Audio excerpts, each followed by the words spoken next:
بعد قفل فروع بلبن، السؤال هنا بقى: كم موظف كان في الفروع دي؟ كم بيت كان بيصرف من ورا الشغل ده؟ كم واحد عليه جمعيات؟ كم واحد عليه اقساط؟ كم واحد عليه التزامات؟ كم واحد هيتجوز؟ كم واحد فاتح بيت؟ كم واحد اتحرم من مرتبه فجأة؟ الموضوع مش مجرد محلات بتتقفل، ده ارزاق ناس بتضيع، وناس كانت بتصحى كل يوم الصبح عشان تروح تشتغل وتعيش بالحلال. بجد كنت فخور بيكم وزعلان على اللي بيحصل لكم. لبن وكنافه وبسبوسه وعم شلتت ما كانوش مجرد محلات بالنسبه لي، كانوا حلم كبير وعشناه بكل تفاصيله معاهم، وكل المصريين شافته قدام عينيهم. كل فرع كان بيتفتح جديد كنت بعدي عليه وبقول برافو، شوفوا النجاح المصري عامل ازاي. وفجاه وفي ايام قليله شفت حلم كبير بيتكسر قدام عيني. مئات الفروع بتتقفل ومعاهم المئات من العائلات المصريه رزقهم بيروح، اكل عيشهم بيتقطع. واللي كسر قلبي اكتر اللي النجاح اللي كنت بشوفه قدام عيني وكنت فخور بيه ما قدرش يصمد قدام الاخطاء. كان ممكن كل حاجه تتصلح لو كان في شويه حرص من الاول. بصراحه التوسع السريع جميل، لكن التاسيس من البدايه اجمل. الشهره حلوه بس الالتزام بالقانون هو اللي بيحميها. النهارده مهما كانت الاسباب انا زعلان على مجهود سنين بيضيع، وزعلان على كل طموح كان بيكبر مع كل فرع بيتفتح. وفي نفس الوقت انا بجد فخور بيكم، فخور انكم حلمتم وحاولتم ووصلتم حتى لو النهايه كانت موجعه، ومتاكد ان اللي عرف يبني من البدايه بدون خوف هيعرف يرجع اقوى من الاول.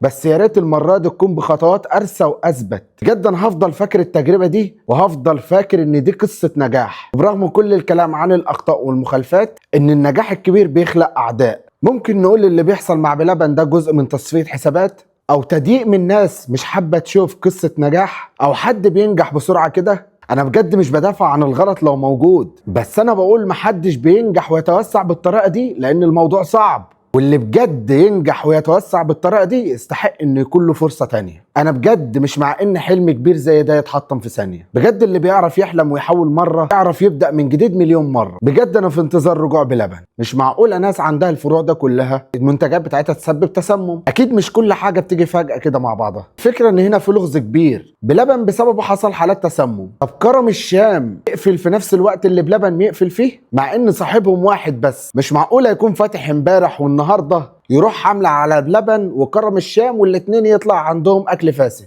اكيد في لغز كبير، فحد ورا الناس دي عايزهم يقعوا لان توسعوا بسرعه، كبروا بسرعه، براند مصر 100%. مفيش مؤسسه كبيره زي بلبن تقع في الاخطاء البسيطه اللي زي دي، ان هم يسيبوا حاجه لحد يتكلم وراه. لان براند زي ده وصل بسرعه الصاروخ، اعتقد ان ما يسيبش حاجات تافهه زي دي ان تخليه يقفل جميع محلاته بعد الاسم الكبير اللي بيتدهور وبعد العلامه التجاريه الكبيره الموجوده له.